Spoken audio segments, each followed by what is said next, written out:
If you saw someone standing on a pitch-black, completely empty road at 3 a.m., would you stop? Right?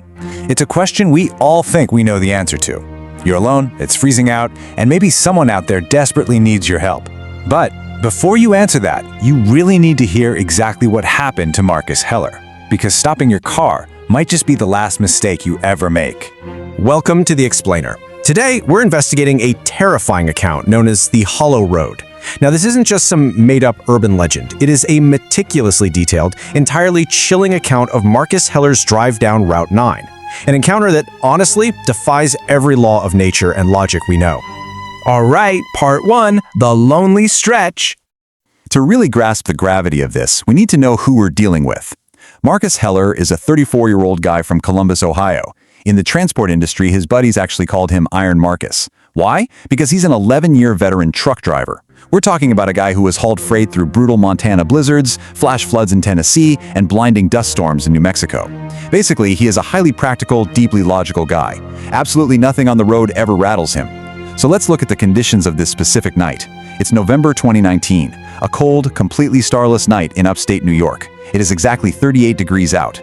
Marcus is hauling this massive load of construction equipment down to New Jersey, and his dispatcher, Carol, routes him off the fast highway to avoid a massive traffic backup. So he takes a dark, empty detour down Route 9 south through Columbia County. At the time, he figures, hey, it's just a quiet 40-minute delay. Let's trace his exact timeline on this detour. At 2:15 a.m., he merges onto Route 9. Everything is totally normal. He's got some classic rock playing low on the radio. He's sipping from a thermos of black coffee. Just another drive. By 2:30 a.m., he passes a few weathered colonial houses, some dark barns, and flat, dead cornfields. You know that deep isolation is really setting in. And then we hit 2:40 a.m. This is the exact moment his headlights caught her. Part 2, the woman in white. Up ahead, Marcus spots a solitary figure. She's about 200 yards ahead of his truck, standing directly on the right shoulder of the road. Now, she isn't walking, she's not frantically waving her arms for help, she is completely, impossibly still, just waiting right there in the beam of his approaching headlights. And as Marcus instinctively slows his massive rig down, the details of her appearance become chillingly clear. She's wearing this thin, white nightgown, her feet are entirely bare on the freezing asphalt, she's got long, dark hair hanging loose, and she is facing the road, staring directly into the lights of his truck. A thin white nightgown in 38-degree weather. Think about the conditions we just established. The November wind out there is biting, it's freezing, yet this woman is dressed like she just stepped out of a warm bed. Completely unbothered, out in the middle of absolutely nowhere. And honestly, it gets worse. Bare feet on freezing asphalt. Marcus is a veteran driver, right? So he instantly scans the area for any logical context. Was there a crashed car in the ditch? Nope. Any skid marks on the road? Broken fences? Literally any debris at all? Absolutely nothing. It is just a barefoot woman standing on ice-cold pavement miles and miles away from any human civilization. So Marcus brings his rig to a complete stop about 30 feet ahead of her. He flips on his hazard lights and rolls down his window. That freezing air immediately floods into his cab. He grabs his flashlight, shines it on her, and calls out to see if she needs help. But she doesn't answer. Her expression? Well, as Marcus chillingly described it, it was like a face with no one behind it. Her eyes were open, sure, but she wasn't scared, she wasn't confused, she wasn't relieved.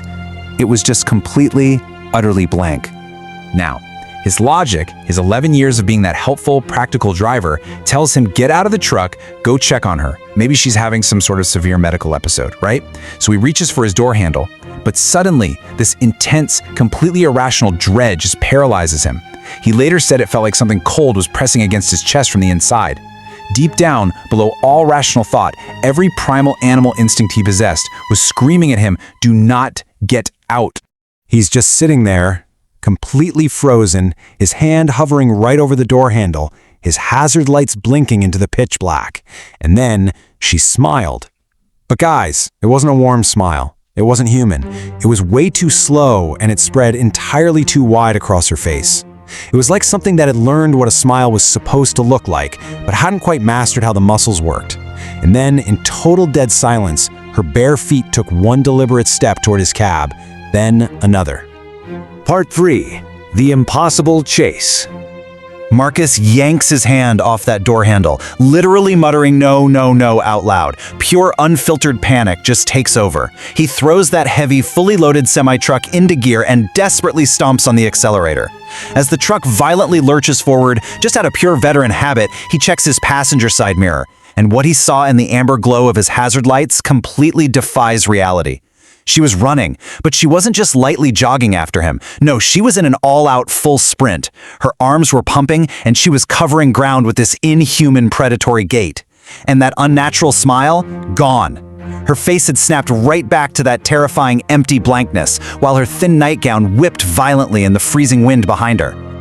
Now this is where the physics of the entire encounter completely break down. Look at these speeds. A fully loaded semi does not accelerate quickly. Marcus is watching his speedometer crawl to 30 miles per hour, flooring the pedal, and she is keeping up perfectly. He hits 50 miles per hour. I want you to let that sink in for a second. 50 miles per hour, and a barefoot woman in a nightgown is running right beside his mirror. He is pushing this massive truck to its absolute limits. It isn't until he hits 60 miles per hour that she finally begins to fade into the dark. 60. That is the terrifying number burned into Marcus's memory forever. A human running 60 miles per hour on a freezing, pitch-black highway. When she finally vanished from his mirror, Marcus obviously didn't slow down. He drove frantically for 15 miles until he reached the brightly lit safety of a convenience store in Rhinebeck. He parked, locked his doors, and just sat in his cab for 20 minutes. His hands were shaking so violently that he spilled his coffee everywhere. Let's move to part 4, the cover-up. Because he's a rational, level-headed guy, Marcus desperately needed answers. After finally managing to get maybe 4 hours of sleep at a truck stop, he started digging. He found no news stories, no local legends online. So he actually called the Columbia County Sheriff's Office to officially report a woman in distress. He gives the dispatcher the exact location, Route 9, right between mile markers 14 and 15. The deputy on the phone immediately hesitates. His professional tone completely drops, and there is this distinct, chilling pause before he tells Marcus they'll check it out. But get this, when Marcus called back 2 days later to follow up, a completely different person answered and told him there was absolutely no record of his initial call. The report had simply vanished. Marcus eventually told his brother about all this, and his brother ended up posting the story on a regional trucker forum just to see if anyone else had experienced anything remotely like this. Well, they received a chilling reply from a user named HVTrucking88. The comment read, "Don't stop on that stretch of 9 at night. I don't know what it is. I've seen something similar. Just don't stop." And when they frantically tried to message that user for more information, they discovered the account had been abruptly deleted. Which brings us to our final section, Part 5, the Route 9 legend. The psychological toll this took on Iron Marcus was severe, and honestly, permanent. This is a man who used to drive through blizzards without blinking. He quit long-haul night driving entirely and took a local daytime delivery job instead. But that deep trauma never truly left him. Even now, years later, his wife Jennifer says Marcus still suddenly wakes up at 3 a.m. He'll go into the kitchen, turn on every single light, and just sit alone at the table. When she finds him and asks what he's thinking about, he always gives her the same evasive, haunting reply. Nothing, just couldn't sleep. Because he knows what he saw in that mirror, and he knows it is still out there in the dark. That chilling warning has become the true legacy of the events we've explored in this explainer. Truckers in the Hudson Valley now share this whispered warning, passing it quietly from driver to driver. It's a dark legend born from sheer survival. If you see someone standing on Route 9 after midnight, don't stop. Don't roll down your window. And whatever you do, don't look in your mirror. Nobody seems to know exactly where the saying started, and trust me, nobody wants to find out. If you enjoyed this explainer, make sure to hit that like button, subscribe to the channel for more dives into the unexplained, and whatever you do, keep your eyes on the road. Imagine waking up in the pitch-black silence of the deep woods. It's 2:47 a.m. You're miles from the nearest town, miles from anyone. And then you hear it. 3 slow, heavy, deliberate knocks on your front door.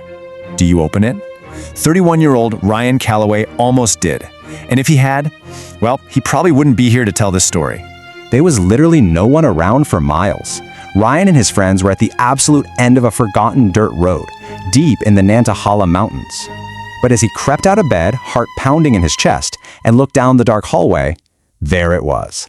a massive shadow completely blocking the sliver of moonlight under the front door, just standing there, completely still on the porch. Right before Ryan could even reach out for the handle, his friend, Simone, suddenly appeared in the hallway. And you know, her voice wasn't panicked like you'd expect. It was chillingly dead calm. She just whispered a warning that would honestly haunt them forever. Don't open it. She begged him not to make a sound, not to let whatever was standing outside know they were actually awake. So, to really grasp the sheer horror of that night and what exactly was waiting on the other side of that wood, we gotta rewind a bit. Just 2 days prior, Ryan and 4 of his friends rolled up to this incredibly highly rated rental property. I mean, it boasted 64 flawless 5-star reviews. On paper, it looked like the ultimate peaceful autumn getaway for the group. The Whispering Pines cabin seemed, frankly, too good to be true.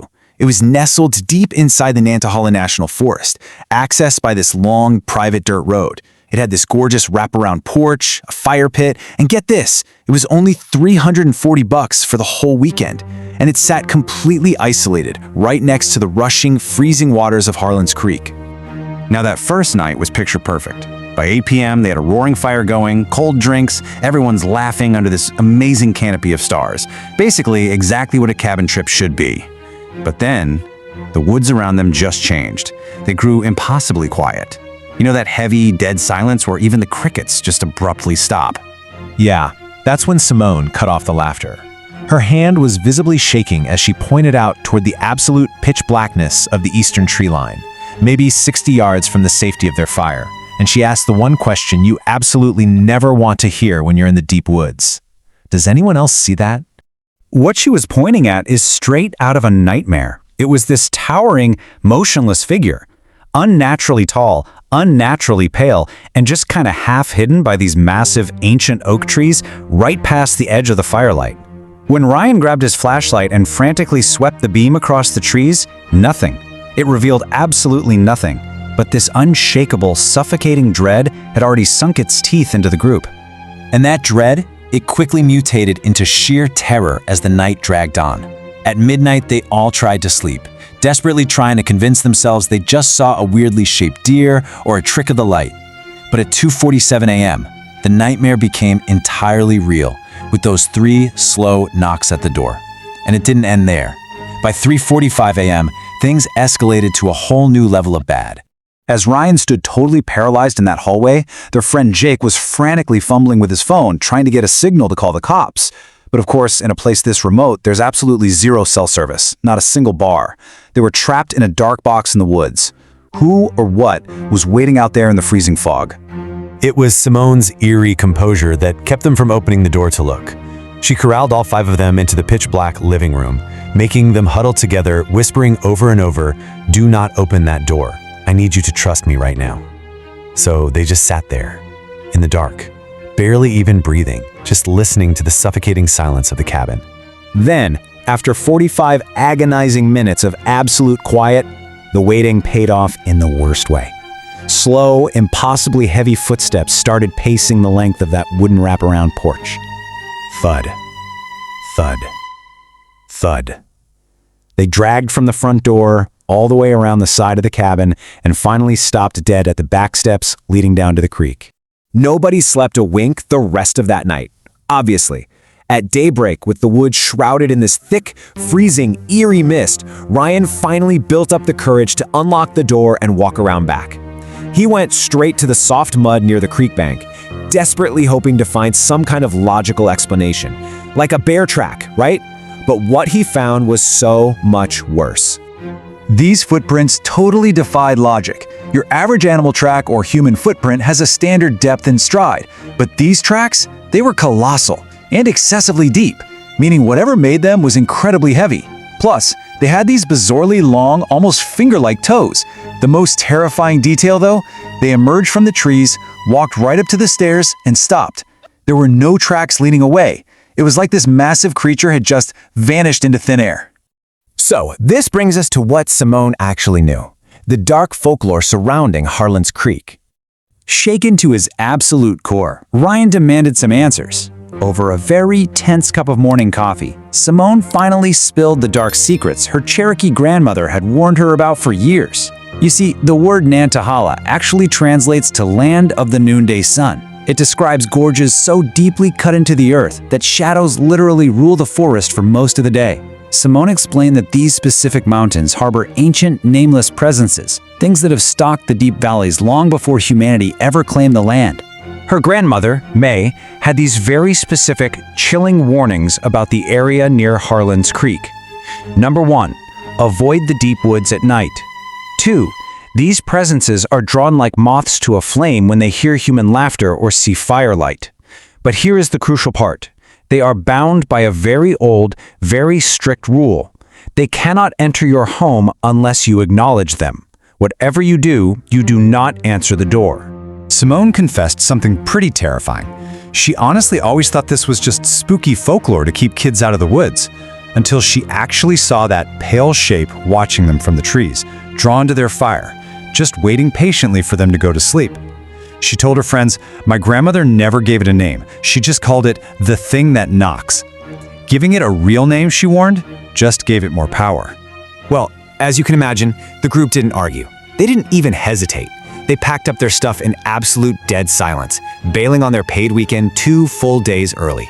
They jumped in the car and fled back to the safety of the city, craving noise, craving cell service, and literally never looking back at the tree line. But guys, the horror didn't actually end when they left the woods. When Ryan got back to civilization, he tried to do the right thing. He posted a cryptic 3-star review warning future renters that they might hear strange night sounds and see weird tracks. But guess what? Within 48 hours, the rental platform scrubbed the review entirely, citing a violation of community guidelines. The cabin magically reset back to its flawless 5-star, 64 review status. That's when Ryan started digging deeper, and he unearthed something really sinister. The public face of this cabin is all great views and cozy fireplace. But buried way deep beneath pages of glowing ratings, he found a dormant account from a user back in October of 2019. This buried truth was just a single, terrifying line. Heard knocking on the door around 3 a.m., maybe not in October. This wasn't a one-off event. It was a recurring cycle. And the history of this thing goes way, way further back. When Simone pressed her own mother for the rest of her grandmother's lore, she got hit with a massive revelation. Her ancestors hadn't just moved away from the area. They had actively fled Harlan's Creek over a century ago, back in the 1890s, specifically to escape whatever ancient terror still haunts the water there. Which brings us to the most unsettling fact of this whole story. Despite the massive footprints, despite the systematically erased warnings, and the ancient nameless terrors lurking in the trees, the Whispering Pines cabin at Harlan's Creek remains completely active today. Right now, you can go rent it. And it still carries a pristine 5-star rating. It's fully booked up for the summer, but ironically, it is still available this October. So I'm gonna leave you with this. If you were sitting in the pitch black, completely isolated from the rest of the world, and you heard 3 slow knocks at 3 a.m., would you open the door? If you're brave enough to visit, or if you just love exploring the dark mysteries of the world with us, hit that like button and definitely subscribe for more dark stories. And remember, whatever you do, don't answer the door. Do you actually know who lives on the exact other side of your bedroom wall? Like, are you absolutely certain? Imagine lying in bed tonight, listening to the floorboards creak, and realizing that sound has been happening since before you were even born. What if the person next door has been pacing those exact same floorboards every single night for decades? Today, we're not just doing an explainer on a bad roommate situation. We are diving headfirst into an architectural nightmare that is backed by chilling, documented history. And it all centers on the Greystone Arms in Milwaukee. You know how some buildings just have a vibe, a personality that hits you the second you cross the threshold? Well, built back in 1927, the Greystone Arms is one of those places. It genuinely feels like the building itself is just quietly watching you. The whole anatomy of this place is just deeply, deeply oppressive. We're talking narrow, claustrophobic hallways, one of those original 1920s cage-style elevators that hisses at you, and steam radiators that clank so loudly they sound like something is alive inside the walls. Naturally, the tenant turnover here is massive. People usually leave blaming the noise, but the ones who actually stay, they whisper about something else entirely. Fast forward to September 2021. A 28-year-old paralegal named Courtney Marsh decides to move in, looking for a fresh start. She signs a standard 12-month lease for apartment 4C, completely drawn in by those gorgeous high ceilings. But she has absolutely no idea she's essentially stepping right into a trap. Because right off the bat, there is a stark, unsettling contrast on the 4th floor. Courtney is vibrant, practical, super optimistic. But sharing her bedroom wall right next door in 4B is her new neighbor. He's over 6'3", unnaturally pale, with these entirely colorless eyes. And his hair? It's styled exactly like a photograph straight out of the 1940s. So he steps out into the hallway one day and delivers this line. "I'm Mr. Aldrich. I'm in 4B. If you need anything, I'm almost always home." But it's how he says it. His voice is impossibly quiet, deliberate. Every single word is placed so carefully, it's like he's reading from a script he memorized decades ago. No first name, just Mr. Aldrich. Now, Courtney does what any of us would do. She tries to rationalize the impossible. Week 1, she notices absolute, total silence from 4B during the day. By week 3, she starts hearing movement, but only deep in the middle of the night. And by week 5, physical evidence starts piling up in the lobby that completely challenges basic human survival. Let's talk about the midnight pacing. Every single night between midnight and 4 a.m., the footsteps start. And it isn't just erotic, restless pacing. It's a measured route, the exact same path across the hardwood floor, back and forth over and over at the exact same pace, literally for hours. Just let that sink in for a second. Why would someone do that? Human beings are chaotic, right? We break patterns, we stumble, we drop things. But the sheer mechanical, flawless repetition of this nightly march, it points to something that is just entirely outside the bounds of normal human behavior. Then there's the mail. 5 weeks in, Courtney notices envelopes crammed into the tiny brass slot of apartment 4B. A whole week goes by, and that exact same mail is still sitting there, completely untouched, with a new week's worth just jammed right in on top of it. He isn't even opening his front door. He is just existing, silently, in that room. So, totally freaked out, Courtney tracks down Gerald, the building superintendent, just to ask if Aldrich is okay. Gerald literally looks away from her and delivers this incredibly unsettling response.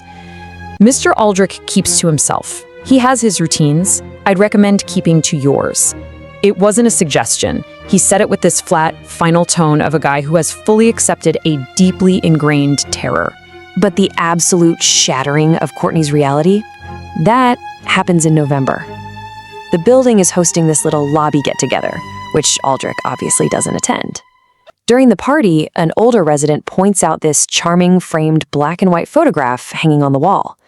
The date provided by management? 1959.